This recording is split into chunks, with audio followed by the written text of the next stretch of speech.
Hi guys, this is Trinath and I'll be showing you about a project that I have built recently. Have you ever wondered as to how to measure temperature when you're away from your home? Or an easy way to access the information like temperature, humidity, which is currently at your house? Yes, the project is exactly about the same.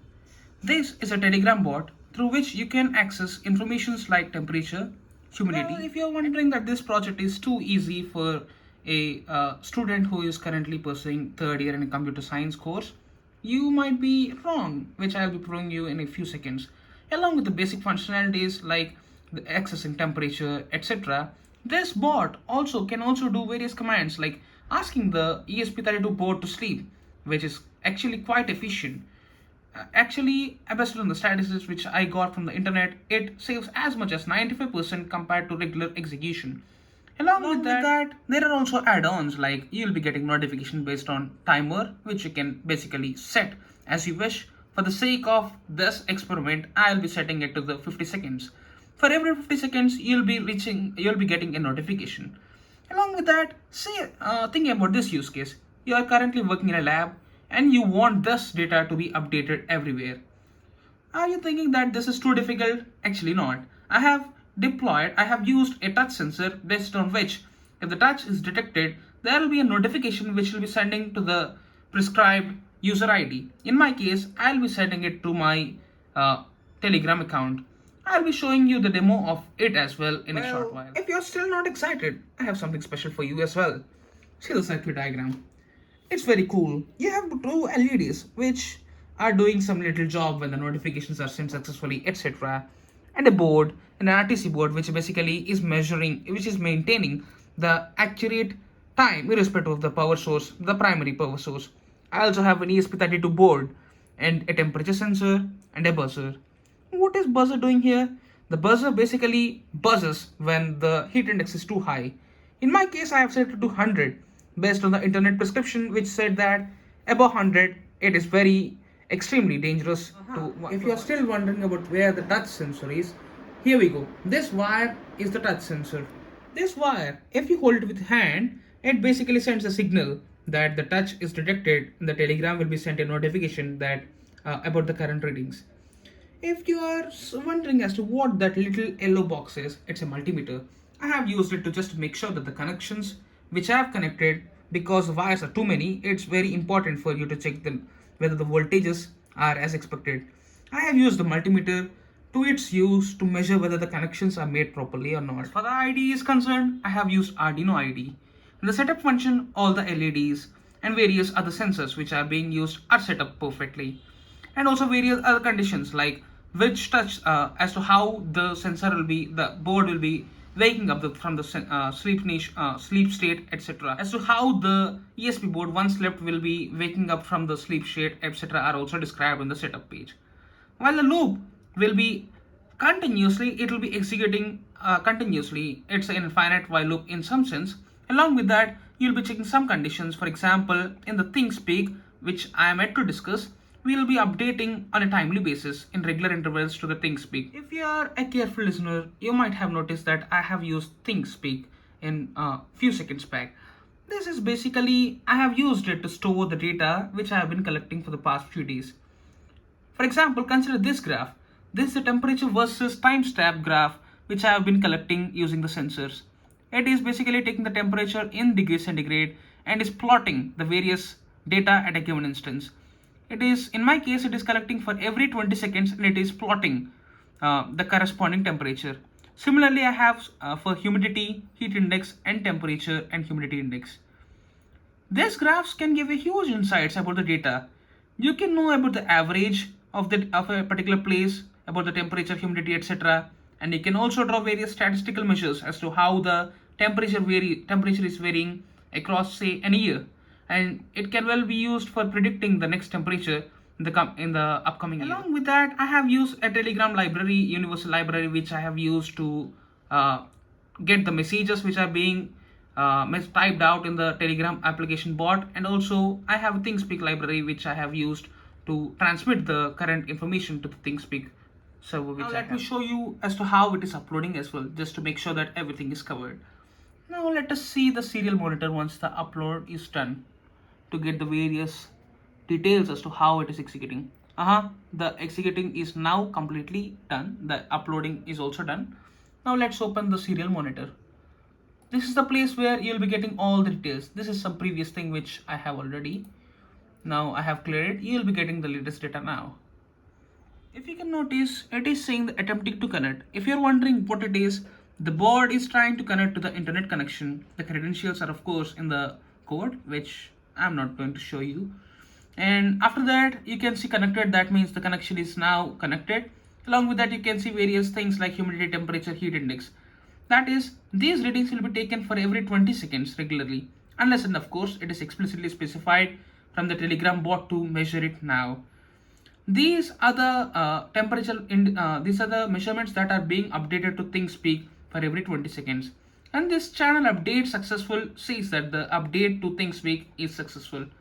Now let's see what happens when we type in some command. Let me type help.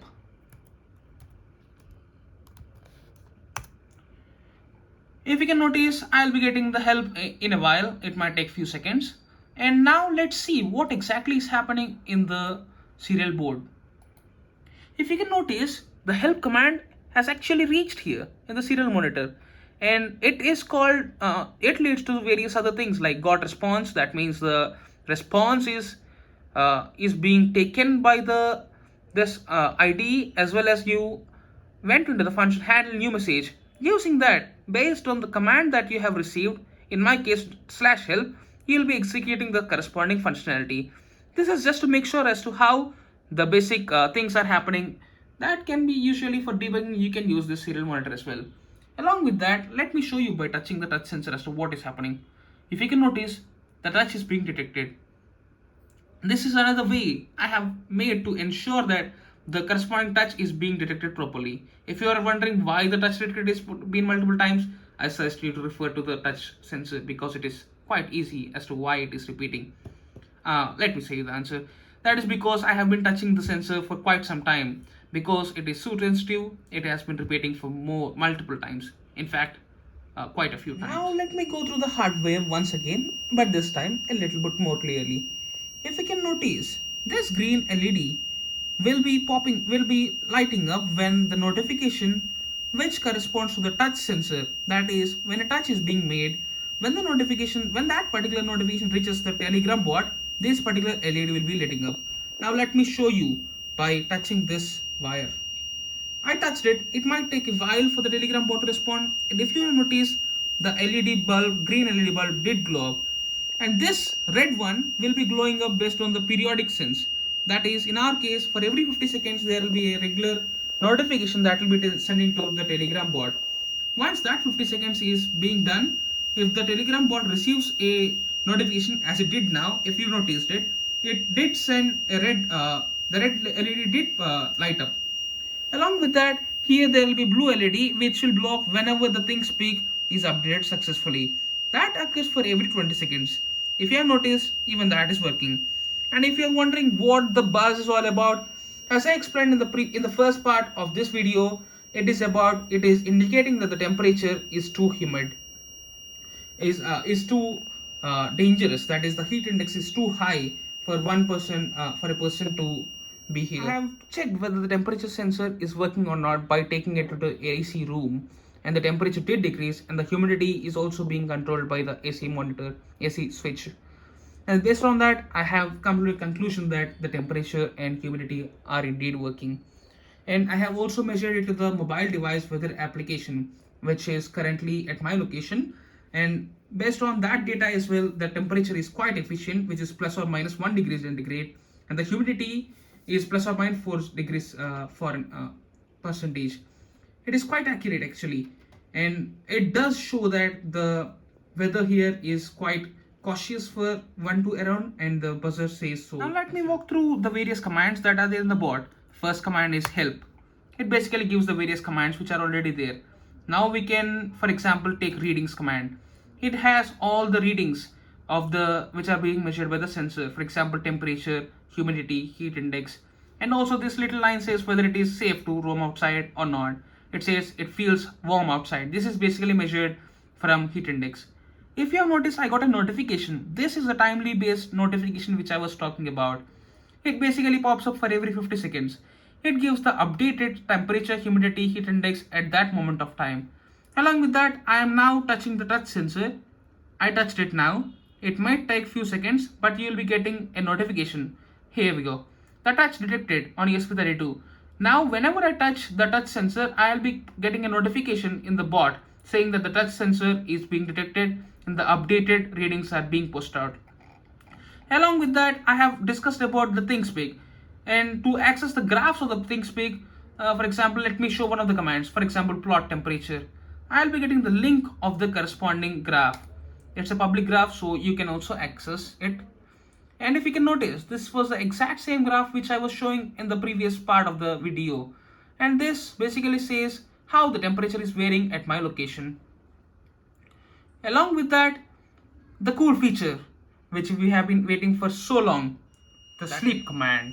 If you have noticed, I have pulled up the COM3 sensor, the serial monitor, just to make sure that you'll notice what is exactly is happening. Now let me type out sleep command. Notice the buzzer sound as well, just to make sure that you know what exactly is happening. I typed out the sleep command. It says that it is now sleeping, the device is now sleeping, and the serial monitor says the same. And if you have noticed, the buzzer also went down. And now whatever command I type in, it won't work. Previously, actually, these are invalid commands and it used to say the same. Now nothing is happening. It is because all the Wi-Fi peripherals and all the major power consuming things are now sleeping. And how are we gonna turn on this? For this also, I'm gonna use the same touch sensor which I have. If I touch this, the ESP board will now be waking up from the sleep. I have touched it. If you have noticed, in the serial monitor, I already got that touch was detected. The buzz sound is back. And the connections which we have been showing from the right at the beginning are again being connected. That is, the setup loop are again being executed. And if you notice, this KJUK, the invalid command which I typed, is also coming. And now, once the Wi-Fi is back, once the board is connected to Wi-Fi, the commands are now being executed once again. And if you can notice, this notifications which will come on a timely basis are also back. Because of the due to limited time interval, I was not able to show you the complete features or the complete command set of this particular board. But feel free to use my house IoT board. It is now available in Telegram. And if you have pinged me, I'll also activate the sensors. Because whenever the sensors are updated, only then you'll be getting the readings. If you just recap as to what I have particularly done in this project, I have taken a temperature sensor and a humidity sensor and measured it at various rooms just to make sure that it is working perfectly alright in AC and in non-AC conditions. Along with that, I have also used GPIO interrupts for this touch-based access notification which will be sent to the Telegram board. This is also used for the purpose of waking up the ESP board, which I have already discussed in the previous part. Along with that, I have also used this RTC clock just to make sure that the timer timely notifications which are being sent, in our case 50 seconds, is being read from the RTC thing. So whenever, even if the primary source is being switched off, this still maintains the correct clock time, and based on which we can still update the notifications whenever the power is back. Along with that, the main part is the sleep command, using which we were able to efficiently handle the power. Whenever we don't want it, we can directly ask the Telegram bot to make the sensors to sleep, and we can again activate the commands, the sensor based on the touch sensor which we have already. On top of it, we have created a wonderful bot using which we can access various insights on the temperature, humidity, and various other things, parameters which are being measured by our sensors. This bot can easily be expanded by drawing some useful and powerful insights as to what predicting the next temperature, which is very useful for various domains like agriculture and etc. And this can also be used to foresee any natural disasters and any other thing which can be drawn from temperatures and any other readings which are being taken care. But this is a great step to do all this. We have learned a lot of things using this home automation bot, and see you in the next video.